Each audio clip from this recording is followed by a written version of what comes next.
ಭೂ ಹಗರಣದ ಆರೋಪದಡಿ ಪರಪ್ಪನ ಅಗ್ರಹಾರ ಜೈಲಿನಲ್ಲಿದ್ದ ಮಾಜಿ ಮುಖ್ಯಮಂತ್ರಿ ಯಡಿಯೂರಪ್ಪ ಅವರಿಗೆ ಕೊನೆಗೂ ಜಾಮೀನು ಸಿಕ್ಕಿದೆ.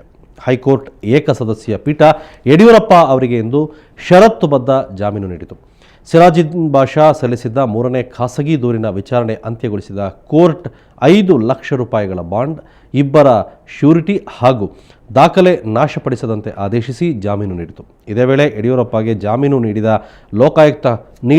ಲೋಕಾಯುಕ್ತ ಕೋರ್ಟ್ನ ಕ್ರಮಕ್ಕೆ ಆಕ್ಷೇಪ ವ್ಯಕ್ತಪಡಿಸಿದ ಹೈಕೋರ್ಟ್ ಏಕಸದಸ್ಯ ಪೀಠದ ನ್ಯಾಯಾಧೀಶ ಪಿಂಟೋ, ಆರೋಪ ಕೇಳಿಬಂದ ತಕ್ಷಣ ಜೈಲಿಗೆ ಅಟ್ಟುವುದು ಸರಿಯಲ್ಲ, ಆರೋಪಿಯ ಸ್ವಾತಂತ್ರ್ಯ ಕಡಿತಗೊಳಿಸುವಂತಿಲ್ಲ ಅಂತ ಅಭಿಪ್ರಾಯಪಟ್ಟಿತು.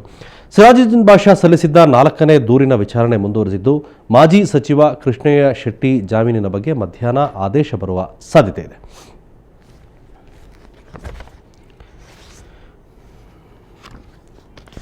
ನಮಗೆ ಕೆಳನಾಲೆಯ ಜಾಮೀನು ನಿರಾಕರಿಸಿದ್ರು, ಬೇರೆಯವರಿಗೆ ಜಾಮೀನು ಕೊಟ್ಟಿದ್ದರು.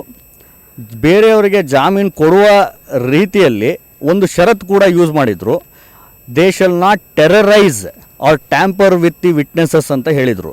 ಟೆರರೈಸ್ ಅಂತ ಅನ್ನುವ ಶಬ್ದ ಅದು ಜಾಮೀನು ಕೊಡುವಾಗ ಉಪಯೋಗಿಸುವ ಶಬ್ದವಲ್ಲ.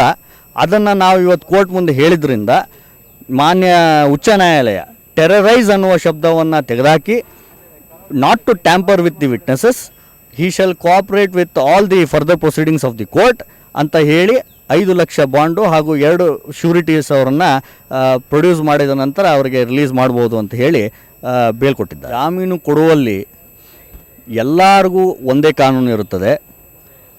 ಆದ್ದರಿಂದ ನ್ಯಾಯಾಲಯ ಇವತ್ತು ಹೇಳಿರೋದು ಏನೆಂದರೆ, ಒಬ್ಬ ವ್ಯಕ್ತಿ ಅವನ ಪರ್ಸ್ನಲ್ ಲೈಫ್ನಲ್ಲಿ ಇಲ್ಲಿವರೆಗೂ ಯಾವುದೇ ರೀತಿ ಅಪರಾಧಗಳನ್ನು ಎಸಗಿಲ್ಲ ಅನ್ನುವಂದು ಕಂಡು ಬಂದಲ್ಲಿ, ಹಾಗೂ ಅವನು ಮುಖ್ಯಮಂತ್ರಿಯ ಸ್ಥಾನವನ್ನು ಅವರು ಅಲಂಕರಿಸಿದ್ರು ಅನ್ನುವ ಒಂದೇ ಕಾರಣವನ್ನು ಮುಂದಿಟ್ಕೊಂಡು ಅವರ ಪರ್ಸ್ನಲ್ ಲಿಬರ್ಟಿಯನ್ನು ತಗೊಳ್ಳುವಂಥ ಕಾರ್ಯ ನಮ್ಮ ದೇಶದ ಕ್ರಿಮಿನಲ್ ಜೂರಿಸ್ಪ್ರುಡೆನ್ಸ್ ಪ್ರಿನ್ಸಿಪಲ್ಸ್ಗೆ ಎಗೇನ್ಸ್ಟ್ ಇರುತ್ತದೆ.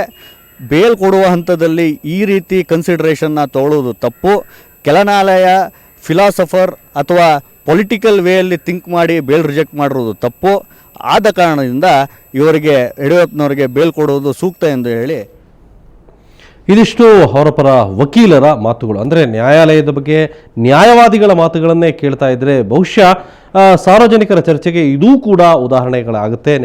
ನ್ಯಾಯವಾದಿಯೊಬ್ಬರ ಮಾತನ್ನು ನೀವು ಕೇಳ್ತಾ ಇದ್ರಿ, ಬಹುಶಃ ಇದನ್ನೆಲ್ಲವೂ ರಾಜ್ಯದ ಜನ ಗಮನಿಸ್ತಾ ಇದ್ದಾರೆ. ಇನ್ನು ಇದೇ ವೇಳೆ ನಿರೀಕ್ಷಣಾ ಜಾಮೀನು ಕೋರಿ ಯಡಿಯೂರಪ್ಪ ಸಲ್ಲಿಸಿದ್ದ ಅರ್ಜಿ ವಿಚಾರಣೆಯನ್ನು ಹೈಕೋರ್ಟ್ ನವೆಂಬರ್ 8ಕ್ಕೆ ಮುಂದೂಡಿದೆ. ಸಿರಾಜುದ್ದೀನ್ ಬಾಷಾ ಸಲ್ಲಿಸಿದ್ದ 2 ಮತ್ತು 5ನೇ ಮತ್ತು 6ನೇ ದೂರಿನಲ್ಲಿ ಯಡಿಯೂರಪ್ಪ ನಿರೀಕ್ಷಣಾ ಜಾಮೀನು ಕೋರಿ ಹೈಕೋರ್ಟ್ ಮೆಟ್ಲೇರಿದರು. ಇಂದು ಅರ್ಜಿ ವಿಚಾರಣೆ ಕೈಗೆತ್ತಿಕೊಂಡ ಹೈಕೋರ್ಟ್ ಆಕ್ಷೇಪಣೆ ಸಲ್ಲಿಸಲು ಸಿರಾಜಿನ್ ಬಾಷಾ ಪರ ವಕೀಲರಿಗೆ ಸೂಚಿಸಿತು. ಆಕ್ಷೇಪಣೆ ಸಲ್ಲಿಸಲು ವಕೀಲ ಹನುಮಂತರಾಯ ಅವರು ಕಾಲಾವಕಾಶ ಕೋರಿದ್ದರಿಂದ ವಿಚಾರಣೆಯನ್ನು ನವೆಂಬರ್ 8ಕ್ಕೆ ಮುಂದೂಡಲಾಯಿತು.